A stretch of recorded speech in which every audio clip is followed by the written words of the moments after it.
ഇന്ന് ഏകദേശം ഒരു 10-11 ആയപ്പോഴത്തേക്കാണ് ഞാൻ എണീറ്റ്. രാത്രി മൊത്തം സിനിമയും സീരീസും കണ്ട് അങ്ങനെ കിടക്കും. ചെന്ന് ഫുഡ് എന്താണെന്ന് നോക്കിയപ്പോഴത്തേക്കും പുട്ട്. എനിക്ക് ഏറ്റവും ഇഷ്ടമില്ലാത്ത സാധനം. പുട്ടാണെങ്കിൽ ഞാൻ ഇന്ന് വീട്ടിൽ നിന്ന് ഫുഡൊന്നും ഉണ്ടാവില്ല, നേരെ കടയിലേക്ക് പോകും. കടയിൽ പോയാൽ പിന്നെ പറയണ്ടല്ലോ, നല്ല ചൂടും മുരിഞ്ഞ പപ്സൊക്കെ ഉണ്ടാവും. അവിടെ നിന്ന് ഒരു പപ്സും കഴിച്ച് ചായയും കുടിച്ച് തിരിച്ച് വീട്ടിൽ പോയി.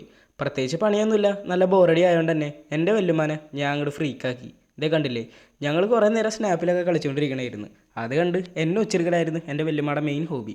പിന്നീട് ഒരു ഉച്ചയായപ്പോഴത്തേക്കും കടയിലേക്ക് പോയി. കടയിൽ ചെന്നാൽ എന്തേലൊക്കെ പണിയുണ്ടാവും. കടയിൽ ചെന്നിട്ടാണ് എൻ്റെ പകുതി മുക്കാൽ ബോറടി മാറ്റാറ്. അതിപ്പോൾ ഫുഡിങ് ആയാലും അല്ലാണ്ടും. പിന്നീട് വീട്ടിൽ പോയി കിടന്നുറങ്ങി. ഒരു ഈവനിങ് ആയപ്പോഴത്തേക്കും ഞാൻ പിന്നെ ഷോപ്പിലേക്ക് പോയി. ഒരു ചായ കുടിച്ച് തിരിച്ചിറങ്ങുമ്പോഴത്തേക്കും നല്ല രീതിക്ക് മഴക്കാറും അതുപോലെ തന്നെ നല്ലൊരു വ്യൂവും കിട്ടി. പിന്നീട് വീട്ടിൽ ചെന്നപ്പോഴത്തേക്കും മഴ അങ്ങോട്ട് തുടങ്ങി. പെട്ടെന്ന് വന്ന് പെട്ടെന്ന് പോയി. എന്താണെന്നറിയാൻ പാടില്ല, ഈ ഇടയ്ക്ക് മഴയുടെയൊക്കെ സ്വഭാവം ഇങ്ങനെയാണ്. പിന്നെ അതെ, എനിക്കൊരു കൊറിയർ വന്നിട്ടുണ്ടായിരുന്നു. പിന്നെ എൻ്റെ വല്യമ്മാനെ ഞാൻ ഒരു പൂക്കിയാക്കിയിട്ട് അവിടെ തന്നെ കുറേ സ്നാപ്പ് എടുത്തങ്ങിരുന്നു. പിന്നീട് രാത്രിയും ആസ് യൂഷ്വൽ കടയിൽ പോയി അങ്ങിരുന്നു. പിന്നീട് അവിടെയും ആസ് യൂഷ്വൽ ചായയും കുടിച്ചങ്ങിരുന്നു. അപ്പോൾ എന്തായാലും ഫോളോ ആക്കിയാൽ അടുത്ത വീഡിയോ കാണാം.